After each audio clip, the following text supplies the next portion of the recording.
പടം വെച്ച് നോക്കുമ്പോഴത്തേക്ക് എനിക്ക് മഹേഷ് നാരായണൻ്റെ പടം വെച്ച് നോക്കുമ്പോൾ നോർമൽ മഹേഷ് നാരായണ ഒരു പടം അത്രയേ ഉള്ളൂ. അല്ലാതെ ഭയങ്കരമായിട്ട് ഇമ്പാക്റ്റ് ഉണ്ടാക്കാനോ ഒന്നും പടത്തിന് സാധിച്ചിട്ടില്ല. ഫസ്റ്റ് ഹാഫ് ഒരു ആവറേജ് വരും, സെക്കൻഡ് ഹാഫ് വരുമ്പോഴത്തേക്കും അല്പം കൂടെ ഒരു ഇമോഷണൽ കണക്ട് ഉണ്ടാക്കാനേ അവർക്ക് നോക്കുന്നുള്ളൂ. അല്ലാതെ ലാലേട്ടനെ പോലെയോ അല്ലെങ്കിൽ മമ്മൂക്കയെ പോലത്തെ ഒരു മഹാനടന്മാരെ കൊണ്ടുവന്നിട്ട് ഒരു നോർമൽ പടം ചെയ്തു പോകാനാണെന്നുണ്ടെങ്കിൽ ഇവർക്ക് ഇതിൻ്റെ ആവശ്യമില്ല. ഒരു ഗസ്റ്റ് റോളാണ് എന്ന് പറഞ്ഞ് ഒഴിവാക്കിയാൽ മതി.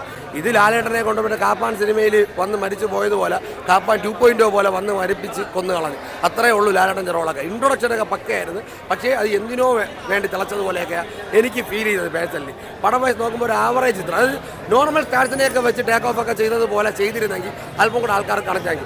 ഇത് ലാലേട്ടനെ മമ്മൂക്കൊക്കെ കൊണ്ടുവന്നിട്ട് ഈ നോർമൽ ടൈപ്പിൽ പടം ചെയ്യാനാണെന്നുണ്ടെങ്കിൽ അതിൻ്റെ ആവശ്യമില്ല. തീർത്തും നിരാശനാണ് പടം. മമ്മൂക്കയോടൊപ്പം നിന്ന് 100 കോടി മമ്മൂക്കയ്ക്ക് അടിച്ചു കൊടുക്കാൻ പറ്റുമെന്ന്.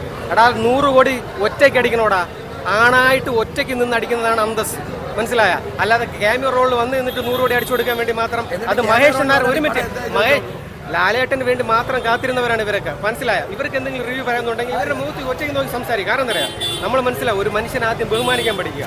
കാരണം നമ്മളൊരു സിനിമയ്ക്ക് വരുന്നു, ആദ്യത്തെ ഫസ്റ്റ് ഹാഫ് പക്കാലാകും, ഉറങ്ങണോ വേണ്ടേ? കാരണം ഇതിനു മുമ്പ് ഞാൻ ഇനി ഉറങ്ങിയിട്ടാണ് റിവ്യൂ പറഞ്ഞതെന്ന് പറയും. പക്കയായിട്ടിരുന്ന് ഉറങ്ങിയില്ല, നന്നായിട്ടിരുന്ന് ഇങ്ങനെ ലാഗ് ചെയ്ത് എൻ്റെ ഏട്ടൻ എപ്പം വരും എന്നുള്ളൊരു ഒറ്റ പ്രതീക്ഷയിൽ വെയിറ്റ് ചെയ്തു. എൻ്റെ മോനെ ആ ഒരു കടന്നു വരവ് ഈ പടത്തിനകത്ത് ഒരേ ഒരു ഇമ്പാക്റ്റ് എന്ന് പറയുന്നത് അത് ലാലേട്ടൻ കടന്നു വരുമ്പോൾ മാത്രമാണ് എന്നുള്ളതിന് യാതൊരു സംശയവുമില്ല. പക്കയാണ്, ജെന്യുവനാണ്. നിങ്ങളത് മനസ്സിലാക്കുക, പ്രേക്ഷകരെ വന്ന് കാണുക. നിങ്ങൾക്ക് പടം കാണാൻ ആഗ്രഹമുണ്ടെങ്കിൽ ഇൻ്റർവെല്ലിന് ശേഷം ആദ്യം വന്ന ഒരു അരമണിക്കൂർ ഇവിടെ ഇരുന്ന് ഒരു പോപ്കോണൊക്കെ കഴിച്ചതിന് ശേഷം ഇൻ്റർവെല്ലിന് ശേഷം നിങ്ങൾ കയറി കണ്ടോളൂ.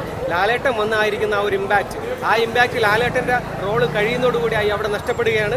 പക്ഷേ മമ്മൂക്കയും ലാലേട്ടനും സ്ക്രീൻ പ്രസൻസിൽ രണ്ടുപേരും ഒരുമിക്കുണ്ടാകുന്ന ആ ഒരു ഫീൽ അത് നമുക്ക് പക്കയായിട്ട് കിട്ടിയിട്ടുണ്ട് എന്നുള്ളത് നമ്മൾ അക്സെപ്റ്റ് ചെയ്തു. കാരണം അവരവർക്ക് കിട്ടിയ റോൾ, എസ്പെഷ്യലി ഫഹദ് ഫാസിലിൻ്റെ ആ ഒരു വില്ലൻ ക്യാരക്ടർ കിടിലൻ, അദ്ദേഹത്തിൻ്റെ ആറ്റിറ്റ്യൂഡ്, ഫേസ് എക്സ്പ്രഷൻ എല്ലാം പക്കയാണ്. പക്ഷേ നയൻതാര എന്തിനു കൊണ്ടുവന്നു ഒരു വല്ലാത്ത ചോദ്യമാണ്. ഞാൻ പറയാണ്, 100 കോടി ലാലേട്ടനെ ക്യാമിയോ റോളിൽ കൊണ്ടുവന്ന് വാങ്ങിക്കൊടുക്കുമോ എന്ന് ചോദിച്ച ആൾക്കാരുടെ അടുത്ത് പാട്രിയറ്റ് പോലുള്ള പൊട്ട സിനിമയ്ക്ക് എങ്ങനെയാണ് വാങ്ങിക്കൊടുക്കാൻ പറ്റുന്നത്? അദ്ദേഹം ഒറ്റയ്ക്ക് അഭിനയിച്ച സിനിമയിൽ, മലയാള സിനിമയിൽ ഇന്നും എല്ലാ സകലകാല റെക്കോർഡും അദ്ദേഹത്തിൻ്റെ കരങ്ങളിലാണ്, ആ ചരിഞ്ഞ തോളിലാണ്. എങ്ങനെയാണെന്നറിയാവോ? ഫസ്റ്റ് ഡേ കളക്ഷൻ, ഫസ്റ്റ് 50 കോടി, ഫസ്റ്റ് 100 കോടി. ആ പാലത്തിലൂടെയാണ്, അദ്ദേഹം നടക്കാൻ പഠിപ്പിച്ചു കൊടുത്ത പാലത്തിലൂടെയാണ് ഇന്നത്തെ യുവതലമുറയായിരുന്നാൽ പോലും, ഇന്ന് നിലവിൽ ഓടിക്കൊണ്ടിരിക്കുന്ന സിനിമയായിരുന്നാൽ പോലും കളക്ഷൻ വരുന്നത്. അപ്പോൾ ആദ്യം ചോദിക്കേണ്ട ആരും ചോദിക്കണം, അദ്ദേഹത്തിന് ഒരൊറ്റേ ഉള്ളൂ, ബാപ്പ് ബാപ്പേ ബച്ചേ ബച്ചേ, മലയാളത്തിൽ കാ ബാപ്പ് കോൻ ഹേ? ഹമാരാ ലാലേട്ടൻ. ഓക്കെ, ബിഗർ മത് ജാവോ പൂരാ.